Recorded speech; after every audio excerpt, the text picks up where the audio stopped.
மறைந்த ஈரானிய உச்ச தலைவருடைய இறுதிச் சடங்கு நடைபெற்றுக் கொண்டிருக்கக்கூடிய சந்தர்ப்பத்தில் ஹெர்முஸ் ஜலசந்தி பிரதேசத்திலே விளையாட்டு காட்ட நினைத்த அமெரிக்காவும் ஈரானினுடைய உச்ச பதிலடிகளும் இதனால் தற்போது ஹெர்முஸ் ஜலசந்தி பிரதேசத்திலே ஏற்பட்டிருக்கக்கூடிய பதற்ற நிலைமைகளும்.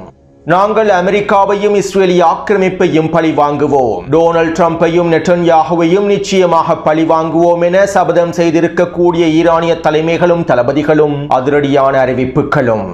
சவுதி அரேபியாவின் 11 வருட முற்றுகையை உடைத்த யமன் ஹவுதிகளும் யமன் ஹவுதி தலைமைகளுடைய அதிரடியான அறிவிப்புகளும் இறுதிக்கட்ட மிரட்டல்களும். ஈராக்கிய களத்திலே அதிகரிக்கும் பதற்றமும் ஈராக்கிய எதிர்ப்பு குழுக்களை நிராயுத பாணியாக்குவதற்கான வேலை திட்டங்களும். உளவாளிகளை கொத்து கொத்தாக தட்டி தூக்கும் பலஸ்தீனிய போராளிகளும் அடுத்த கட்ட தரைவழி தாக்குதல்களை ஆரம்பித்த சூடானிய அரச இராணுவமும்.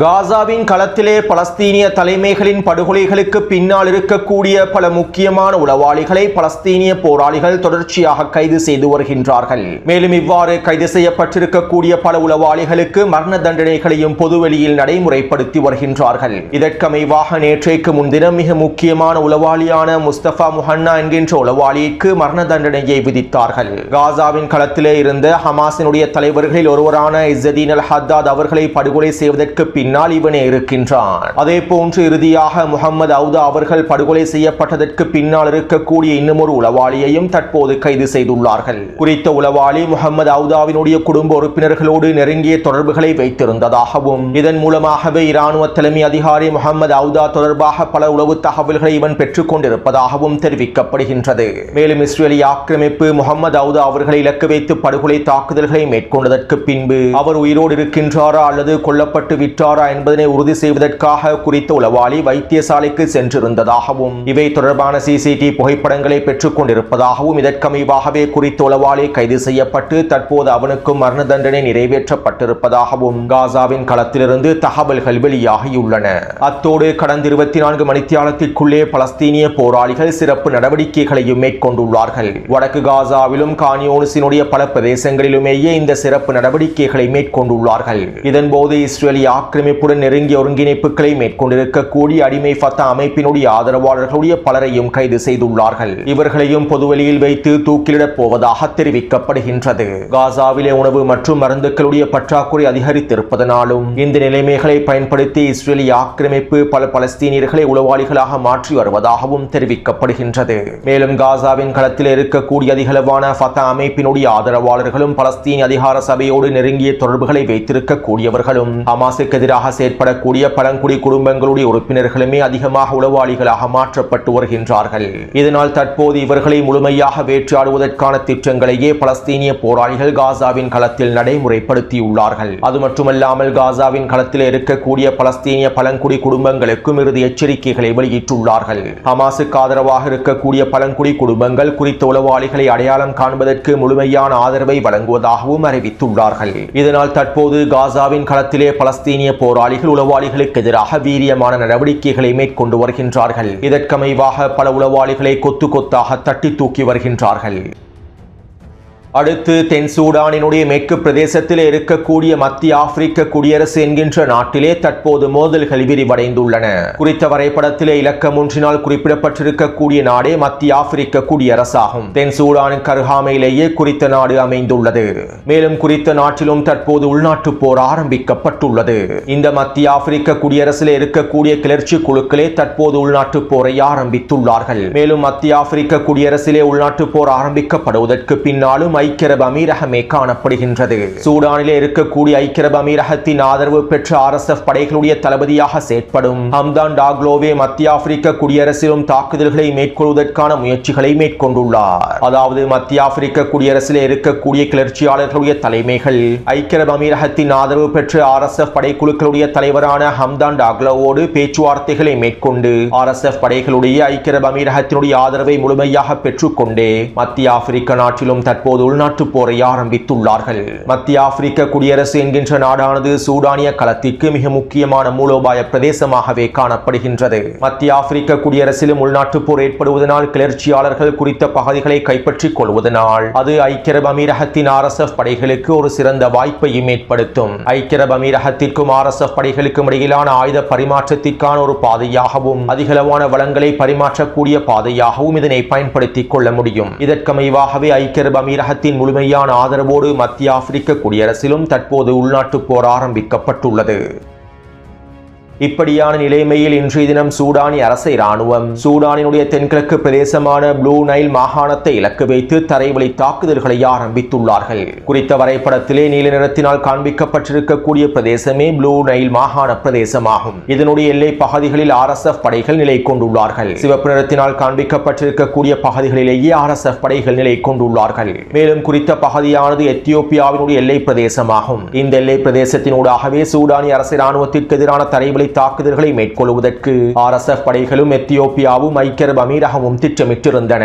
எனவே இந்த திட்டங்களை முறியடிக்கும் நோக்கத்தோடு தற்போது சூடானி அரசு இராணுவம் குறித்த எல்லை பகுதிகளை முழுமையாக மீட்டெடுப்பதற்கான தரைவழி தாக்குதல்களை ஆரம்பித்துள்ளார்கள். இவ்வாறு குறித்த ப்ளூ நைல் பிரதேசங்களை முழுமையாக மீட்டெடுப்பதன் மூலமாக எத்தியோப்பியாவினுடைய எல்லை பிரதேசத்திலிருந்து சூடானி அரசு இராணுவத்திற்கு எதிரான தரைவழி தாக்குதல்களை மேற்கொள்வதற்கான முயற்சிகள் தோற்கடிக்கப்பட்டுவிடும். RSF படைகளும் குறித்த எல்லை பிரதேசத்தில் பலவீனமடைந்து விடுவார்கள். இதற்கமைவாக தற்போது சூடானி அரசு இராணுவம் குறித்த பகுதியில் உச்சக்கட்ட தரைவழி தாக்குதல்களை ஆரம்பித்துள்ளார்கள். மேலும் கடந்த 12 மணி நேரங்களாக குறித்த பிரதேசத்திலே உச்ச மோதல்கள் நடைபெற்று வருகின்றன. ஐக்கிய அரபு அமீரகத்தின் ஆதரவு பெற்ற RSF படைக்குழுக்களுடைய பல தளங்களை இலக்கு வைத்து உச்ச தாக்குதல்களை மேற்கொண்டுள்ளார்கள். இந்த தாக்குதலினால் பல RSF பயங்கரவாதிகள் அளிக்கப்பட்டிருப்பதாகவும் தெரிவிக்கப்படுகின்றது. அடுத்து ஈராக்கிய களத்திலும் தற்போது சிக்கல்கள் அதிகரித்து வருகின்றன. கடந்த வாரம் ஈராக்கினுடைய பிரதமர் ஊழலுக்கு எதிரான ஒரு சிறப்பான நடவடிக்கை ஒன்றை மேற்கொண்டிருந்தார். இவை தொடர்பாக நான் முன்னே காணொளிகளில் தெளிவாக குறிப்பிட்டிருந்தேன். மேலும் இந்த ஊழலுக்கு எதிரான ஈராக்கிய பிரதமருடைய நடவடிக்கைகளின் விளைவாக ஈராக்கிய களத்தில் இருக்கக்கூடிய 47க்கும் அதிகமான அரசியல் தலைமைகள் கைது செய்யப்பட்டார்கள். மேலும் ஈராக்கில் இருக்கக்கூடிய மிகப்பெரிய சுன்னி கட்சியின் பல தலைவர்களும் பிரமுகர்களும் பாராளுமன்ற உறுப்பினர்களும் கைது செய்யப்பட்டுள்ளார்கள். அது மட்டுமல்லாமல் இவர்களிடமிருந்து பல பில்லியன் டாலர் பணத்தையும் ஈராக்கிய அரசாங்கம் கைப்பற்றியுள்ளது. இந்த அரசியல் தலைமைகள் ஈராக்கிய மக்களுடைய பணத்தையும் சொத்துக்களையும் கொள்ளையடித்து பதுக்கி வைத்திருந்தார்கள். இவற்றையே ஈராக்கிய அரசாங்கம் தரமான நடவடிக்கைகளின் மூலமாக மீட்டெடுத்துள்ளது. அத்தோடு அமெரிக்கா ஈராக்கிய அரசாங்கத்திற்கு தொடர்ச்சியான உச்சழுத்தங்களை வழங்கி வருகின்றது. ஈராக்கில் இருக்கக்கூடிய எதிர்ப்பு குழுக்கள் முழுமையாக நிராயுதபாணியாக்கப்பட வேண்டும் என்றும் அவர்களுடைய ஆயுதங்கள் முழுமையாக கலைக்கப்பட்டு அவர்கள் நிராயுதபாணியாக்கப்பட வேண்டும் என்றும் தொடர்ச்சியான அழுத்தங்களை வழங்கி வருகின்றது. மேலும் இதற்கமைவாக அமெரிக்க தூதர் டொம்பெராக்கையும் ஈராக்குக்கான தூதராக தெரிவு செய்திருந்தார்கள். அது மட்டுமல்லாமல் ஈரானுக்கு எதிரான போர் ஆரம்பிக்கப்பட்ட சந்தர்ப்பத்தில் அமெரிக்கா ஈராக்குக்கான முழுமையான ஆதரவையும் நிறுத்தியது. ஈராக்குக்கான டாலர் கொடுப்பனவுகளை முழுமையாக நிறுத்தியது. ஈராக் எண்ணெய் வியாபாரத்தினுடைய லாபங்களையும் அமெரிக்கா முழுமையாக முடக்கியது.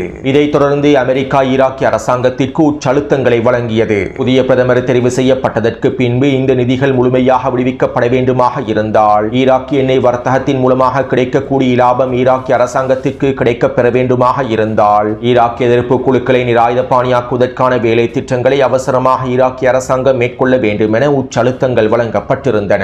இப்படியான நிலைமையில் வருகின்ற செப்டம்பர் மாதம் 13ஆம் திகதிக்கு முன்பு ஈராக்கில் இருக்கக்கூடிய எதிர்ப்பு குழுக்கள் அவர்களுடைய ஆயுதங்களை ஒப்படைத்து விட வேண்டும் என்றும் ஈராக்கிய அரசாங்கத்திற்கு முழுமையாக கட்டுப்பட வேண்டும் என்றும் ஈராக்கிய அரசாங்கத்திற்கு கீழால் தான் ஒருங்கிணைந்து செயற்பட வேண்டும் என்றும் ஈராக்கினுடைய புதிய பிரதமர் தற்போது அறிவிப்புகளை வெளியிட்டுள்ளார். இவ்வாறு ஈராக்கிய எதிர்ப்பு குழுக்களை நிராயுதபாணியாக்குவதற்கான ஈராக்கிய புதிய பிரதமருடைய அறிவிப்புகளை தொடர்ந்து அமெரிக்கா ஈராக்குக்கான டாலர் கொடுப்பனவுகளை மீண்டும் ஆரம்பித்துள்ளது. எண்ணெய் வர்த்தகத்தின் மூலமாக கிடைக்கக்கூடிய பணத்தையும் விடுவிப்பதாக அறிவித்துள்ளது.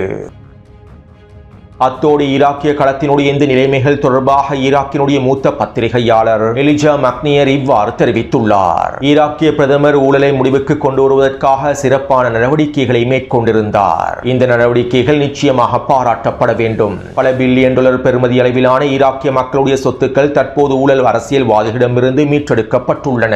இது வரவேற்கப்பட வேண்டிய விடயமாகும். இருப்பினும் ஈராக்கிய பிரதமர் அடுத்த கட்டமாக மேற்கொள்ள போகும் விடயங்களே சிக்கலானவை. ஈராக்கில் இருக்கக்கூடிய எதிர்ப்பு குழுக்களை நிராயுதபாணியாக்குவதற்கு ஈராக்கிய பிரதமர் வருகின்ற செப்டம்பர் மாதம் 13ஆம் தேதி வரையில் காலக்கெடுவை விதித்துள்ளார். அமெரிக்காவினுடைய உச்சழுத்தங்களுக்கு ஈராக்கினுடைய புதிய பிரதமர் முழுமையாக கட்டுப்படுவதாக தெரிகின்றது. ஈராக்கிய களத்தில் இருக்கக்கூடிய எதிர்ப்பு குழுவான காத்திப் ஹிஸ்புல்லாவை முழுமையாக நிராயுதபாணியாக்க வேண்டும் என்று அமெரிக்கா விரும்புகின்றது.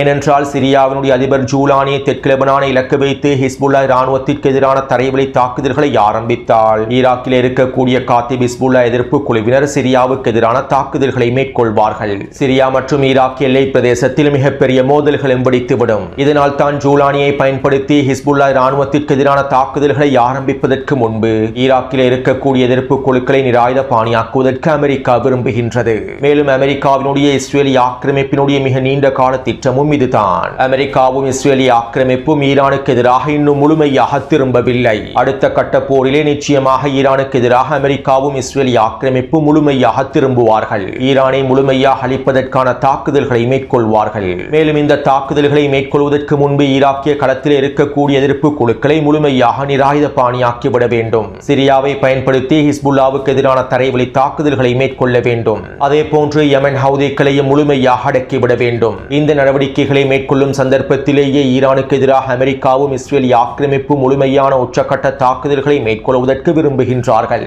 இதற்கமைவாகத்தான் அமெரிக்கா தற்போது ஈராக்கிய களத்தில் காய் நகர்த்தல்களை மேற்கொள்கின்றது. இன்னும் ஒரு சில நாட்களுக்குள் ஈராக்கினுடைய புதிய பிரதமர் டொனால்ட் ட்ரம்பை சந்திப்பதற்கும் செல்லப் போகின்றார். மேலும் இந்த சந்திப்பின் போது எதிர்ப்பு குழுக்களை நிராயுதபாணியாக்குவது தொடர்பாக விவாதிக்கப்படும் என்றும் குறித்த பத்திரிகையாளர் தெரிவித்துள்ளார். அதே போன்று ஈரானினுடைய மூத்த இராணுவ ஆய்வாளர் முகமது மரந்தி அவர்கள் இவ்வாறு தெரிவித்தார். ஈராக் எதிர்கொள்ளக்கூடிய மிகப்பெரிய பிரச்சனை என்னவென்றால் அவர்கள் அமெரிக்காவின் பணைய கைதியாகவே இருக்கின்றார்கள். ஈராக்குக்கு எதிரான அமெரிக்காவின் போருக்கு பின்பு சதாம் ஹுசைனினுடைய ஆட்சி அதிகாரங்களுக்கு பின்பு ஈராக்கினுடைய எண்ணெய் வர்த்தகத்தை அமெரிக்கா முழுமையாக தங்களுடைய கட்டுப்பாட்டுக்குள் கொண்டு வந்துள்ளது. இதற்கான அரசியலமைப்பு மாற்றங்களையும் அமெரிக்கா ஈராக்குக்குள்ளே மேற்கொண்டுள்ளது. இதனால் ஈராக்கிய அரசாங்கம் மேற்கொள்ளக்கூடிய எண்ணெய் வர்த்தகங்கள் அனைத்தும் அமெரிக்காவின் கட்டுப்பாட்டிலேயே நிகழ்கின்றன. ஈராக் எண்ணெய் வர்த்தகத்தின் மூலமாக கிடைக்கக்கூடிய லாபங்கள் அனைத்தும் அமெரிக்க மத்திய வங்கிக்கு செல்கின்றன. மேலும் அமெரிக்க மத்திய வங்கியை ஈராக்குக்கான இலாபங்களை வழங்குகின்றது. அந்த இலாபங்களை எப்போது வழங்க வேண்டும், எவ்வாறு வழங்க வேண்டும் என்பதனையும் அமெரிக்காவே தீர்மானிக்கின்றது. பல பில்லியன் டாலர்களுக்கு ஈராக் எண்ணெய் வியாபாரத்தை மேற்கொண்டு இலாபங்களை அடைந்து கொண்டாலும் அதற்கான பில்லியன் டாலர் பணத்தை அமெரிக்காவே கட்டுப்படுத்துகின்றது. மேலும் இந்த பணத்தை பெற்றுக்கொள்ள முடியாமல் ஈராக்கிய அரசாங்கத்தை கொண்டு செல்லவும் முடியாது. இதனாலேயே குறித்த எண்ணெய் வியாபார பணத்தை பயன்படுத்தி அமெரிக்கா ஈராக்கை பணைய கைதியாக வைத்துள்ளது. சதாமினுடைய ஆட்சிக்கு பின்பு ஈராக்கிய களத்தில் அமெரிக்கா மேற்கொண்ட மிகப்பெரிய கொடூரங்களில் இதுவும் ஒன்றாகும். ஈராக்கை தொடர்ச்சியாக தங்களுடைய கட்டுப்பாட்டில் வைத்திருப்பதற்காகவே அமெரிக்கா இவ்வாறு செயற்படுகின்றது என ஈரானினுடைய மூத்த இராணுவ ஆய்வாளர் முகமது மரந்தி அவர்கள் தெரிவித்துள்ளார். அத்தோடு ஈராக்கினுடைய தற்போதைய நிலைமைகள் தொடர்பாக ஈரானுக்கு நன்றாகவே தெரியும். இதனால் தான் ஈராக்கிய களத்தில் ஈரானிய தலைமைகள் தனியான விசேட படைப்பிரிவுகளையும் அமைத்துள்ளார்கள். ஈரானிய IRGC இராணுவத்தினுடைய தலைமைக்கு கீழால் நேரடியாக செயற்படக்கூடிய, நேரடியாக கட்டுப்படுத்தக்கூடிய விசேட ரகசிய படைப்பிரிவுகள் ஈராக்கிய களத்திலே உருவாக்கப்பட்டுள்ளன. குறித்த படைப்பிரிவுகள் ஈராக்கிய அரசாங்கத்தின் கட்டுப்பாட்டுக்கு கீழால் இயங்க மாட்டார்கள். அதே நேரம் ஈராக்கிய களத்திலே இருக்கக்கூடிய காத்திப் ஹிஸ்புல்லா இராணுவத்தினர் நாங்கள் ஆயுதங்களை கீழே வைக்கப் போவதில்லை என்றும் நிராயுதபாணியாக்கத்திற்கான ஒத்துழைப்பை வழங்கப் போவதில்லை என்றும் வெளிப்படையாக அறிவித்துள்ளார்கள். இதனால் தற்போது ஈராக்கிய களத்திலே மீண்டும் பதற்ற நிலைமைகள் அதிகரித்திருப்பதாக தெரிவிக்கப்படுகின்றது. அடுத்து நேற்றைய தினம் யமனினுடைய களத்திலே நடைபெற்ற முக்கியமான சம்பவங்கள் தொடர்பாக நேற்றைய காணொலியில் தெளிவாக குறிப்பிட்டிருந்தேன். மறைந்த ஈரானிய உச்ச தலைவரின் இறுதி சடங்கிற்கு செல்வதற்காக யமன் ஹவுதிகளுடைய தலைமைகளும் பிரதிநிதிகளும் தயாராக இருந்தார்கள். மேலும் இவர்களை அழைத்துச் செல்வதற்காக யமனினுடைய சனா விமான நிலையத்தில் ஈரானிய விமானம் களமிறக்கப்பட்டது. இதைத் தொடர்ந்து குறித்த விமானத்தை இலக்கு வைத்து தாக்குதல்களை மேற்கொள்வதற்காக சவுதி அரேபியாவுடைய போர் விமானங்கள் களமிறக்கப்பட்டிருந்தன. மேலும் யமன் ஹவுதி இராணுவத்தினுடைய வான் பாதுகாப்பு அமைப்புகள் செயற்படுத்தப்பட்டு குறித்த விமானங்கள் இலக்கு வைத்தும் தாக்குதல்கள் மேற்கொள்ளப்பட்டிருந்தன. அது மட்டுமல்லாமல் யமன் ஹவுதி தலைமைகள் சவுதி அரேபியாவுக்கு எதிரான மிரட்டல்களையும் வெளியிட்டிருந்தார்கள். அத்தோடு குறித்த சம்பவம் தொடர்பாக யமன் ஊடகங்கள் இவ்வாறு தெரிவித்துள்ளன. யமனினுடைய சனா விமான நிலையத்தில் ஈரானிய விமானம் அதிரடியாக களமிறங்கியது. கிட்டத்தட்ட 11 வருடங்களுக்கு மேலாக சவுதி அரேபியா யமனினுடைய வான்பரப்பை முற்றுகையிட்டுள்ளது. இந்த முற்றுகையை முடிவுக்கு கொண்டு வரும் நோக்கத்தோடு ஈரானிய விமானம் அதிரடியாக களமிறங்கியது. இந்த சம்பவமானது ஈரானும் யமன் ஹவுதிகளும் தற்போதைய சூழ்நிலை நிலையில் சவுதி அரேபியாவுக்கு விடுத்திருக்கக்கூடிய இறுதி எச்சரிக்கையினுடைய ஒரு படியாகும். யமன் ஹவுதிகளுக்கு எதிரான சவுதி அரேபியாவின் வான்படை முற்றுகையை உடைத்தெறிந்துள்ளார்கள். மேலும் இனி வரக்கூடிய நாட்களில் ஈரானினுடைய ஏனைய பயணிகள் விமானங்களும் குறித்த சனா விமான நிலையத்தில் களமிறக்கப்படும் என்றும் இதன் மூலமாக சவுதி அரேபியாவினுடைய வான்படை முற்றுகையானது முழுமையாக முடிவுக்கு கொண்டு வரப்படும் என்றும் இதைத் தொடர்ந்து சவுதி அரேபியாவின் தரைப்படை முற்றுகையை முடிவுக்கு கொண்டு வருவதற்கான மிகப்பெரிய போர் ஆரம்பிக்கப்படும் என்றும் யமனினுடைய ஊடகங்கள் தெரிவித்துள்ளன. அத்தோடு நேற்றிரவு யமன் ஹவுதி இராணுவத்தினுடைய ஊடக பேச்சாளர் யஹ்யா சரி அவர்கள் விசேட அறிவிப்பொன்றையும் வெளியிட்டிருந்தார். 11 வருடங்களுக்கு மேலாக நடைமுறையில் இருந்த சவுதி அரேபியாவினுடைய வான்படை முற்றுகையை தற்போது நாங்கள் முடிவுக்கு கொண்டு வந்துள்ளோம். இதற்கு பிறகு எங்களுடைய சனா விமான நிலையத்திலே விமானங்கள் களமிறங்கும். மேலும் இதனை தடுத்து நிறுத்தும் நோக்கத்தோடும் மீண்டும் முற்றுகையை விதிக்கும் நோக்கத்தோடும் சவுதி அரேபியா செயற்படுமாக இருந்தால் நாங்கள் சவுதி அரேபியாவினுடைய விமான நிலையங்களை இலக்கு வைத்தும் விமான நிலையங்களோடு சம்பந்தப்பட்டிருக்கக்கூடிய விமானங்களை இலக்கு வைத்தும் தாக்குதல்களை மேற்கொள்வோம். மேலும் சவுதி அரேபியாவுக்கு எதிராக தரை மற்றும் கடல் வழியாகவும் அடுத்த கட்ட தாக்குதல்களை ஆரம்பிப்போம். யமன் மீதான சவுதி அரேபிய அமெரிக்க முற்றுகையை ஒரு பொழுதும் நாங்கள் ஏற்றுக்கொள்ளப் போவதில்லை. இதற்கு மேலும் நாங்கள் பொறுத்துக் கொள்ளப் போவதில்லை. இந்த அனைத்து முற்றுகைகளையும் முடிவுக்கு கொண்டு வருவதற்கான காலமும் நேரமும் தற்போது வந்துவிட்டன. இதற்கமைவாக தற்போது யமன் மக்கள் பொது அணிதிரட்டல்களை மேற்கொண்டு வருகின்றார்கள். தலைவருடைய உத்தரவுக்காகவே தற்போது காத்துக் கொண்டிருக்கின்றார்கள். சவுதி அரேபிய அமெரிக்க முற்றுகையை முழுமையாக நீக்கி ஆக்கிரமிப்பாளர்கள் துரத்தி அடிப்பதற்கு நாங்கள் தயாராகவே இருக்கின்றோம். இதனால் சவுதி அரேபிய தலைமைகளுக்கு நாங்கள் இறுதி எச்சரிக்கைகளை வெளியிடுகின்றோம். யமனினுடைய இறையாண்மையை மீறக்கூடிய எந்த ஒரு வேலையையும் செய்துவிட வேண்டாம். மேலும் இதற்கான உச்ச பதிலடிகளையும் நாங்கள் தொடர்ச்சியாக வழங்குவோம் என யமன் ஹவுதி இராணுவத்தினுடைய ஊடக பேச்சாளர் யஹ்யா சரி அவர்கள் தெரிவித்துள்ளார். அத்தோடு இதற்கமைவாக யமன் ஹவுதி இராணுவத்தினர் தொடர்ச்சியான தயார்படுத்தல்களை மேற்கொண்டு வருகின்றார்கள். முன்னைய காணொலிகளில் இவை தொடர்பாக தெளிவாக குறிப்பிட்டுள்ளேன். அடுத்து மறைந்த முன்னாள் உச்ச தலைவர் தியாகி இமாம் அலி கமேனி அவர்களுடைய இறுதிச் சடங்கு நிகழ்வுகள் தற்போது நடைபெற்று வருகின்றன.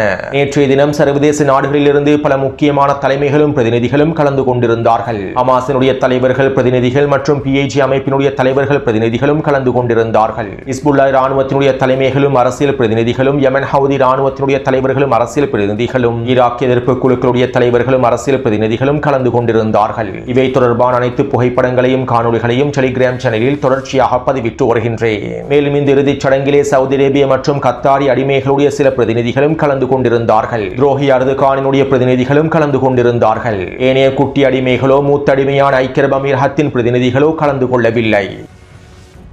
அடுத்து 40 நாள் போர் ஆரம்பிக்கப்பட்டதிலிருந்து ஈரானுடைய வான் மற்றும் விண்வெளி படையினுடைய தளபதியாக செயற்படக்கூடிய பிரிகேடியர் ஜெனரல் சயீத் மஜித் மூசாவி அவர்கள் பொதுவெளிக்கு வரவில்லை. இருப்பினும் நேற்றிரவு குறித்த இறுதி சடங்குக்கு வருகை தந்து அவர் கலந்து கொண்டிருந்தார். இவை தொடர்பான காணொலிகளையும் டெலிகிராம் சேனலில் பதிவிட்டுள்ளேன். அமெரிக்காவினுடைய இஸ்ரேலிய ஆக்கிரமிப்பினுடைய 4 படுகொலை தாக்குதல்களில் இருந்தும் அவர் உயிர் தப்பியிருந்தார். அடிமை அரபுகளுக்கு எதிரான இஸ்ரேலிய ஆக்கிரமிப்புக்கு எதிரான வான்வழி தாக்குதல்கள் அனைத்திற்கும் அவரே பொறுப்பானவர். மேலும் இவரை குறிவைத்து அமெரிக்காவும் இஸ்ரேலிய ஆக்கிரமிப்பும் பல முறை தாக்குதல்களை மேற்கொள்வதற்கு முயற்சி செய்திருந்தது. எனவே இப்படியான நிலைமையில் இறுதிச் சடங்கிலே கலந்து கொள்வதற்காக அவர் வருகை தந்திருப்பது அவருடைய உயிருக்கு ஆபத்தை ஏற்படுத்தி விடலாம் என்றும் சில இராணுவ ஆய்வாளர்கள் கருத்துக்களை வெளியிட்டுள்ளார்கள். அத்தோடு இந்த இறுதிச் சடங்கிலே கலந்து கொண்டதற்கு பின்பு சயீத் மஜித் மூசாவி அவர்கள் இவ்வாறு தெரிவித்தார். ஈரான் எதிரிக்கு எதிரான தாக்குதல்களை தொடர்ச்சியாக மேற்கொள்ளும். எதிரினுடைய ஒவ்வொரு வீரர்களுக்கும் நாங்கள் உச்ச பதிலடிகளை தொடர்ச்சியாக வழங்குவோம். தியாக தலைவருடைய நோக்கங்களை நாங்கள் முழுமையாக கடைபிடிப்போம். மேலும் அமெரிக்காவையும் இஸ்ரேலிய ஆக்கிரமிப்பையும் நிச்சயமாக நாங்கள் பழி வாங்குவோம். இந்த பிராந்தியத்திலே ஆக்கிரமிப்பாளர்கள் மேற்கொண்டிருக்கக்கூடிய அனைத்து விடயங்களுக்கும் நாங்கள் நிச்சயமாக அவர்களை பழி வாங்குவோம். இதற்காக நாங்கள் உறுதி பூண்டுள்ளோம். மேலும் தற்போதைய உச்ச தலைவர் முஜ்தபா கமேனி அவர்களுக்கு நாங்கள் முழுமையாக கட்டுப்படுகின்றோம். இந்த பிராந்தியத்திலிருந்து அமெரிக்கா முழுமையாக வெளியேறும் வரை, ஆக்கிரமிப்பு முழுமையாக வெளியேற்றப்படும் வரை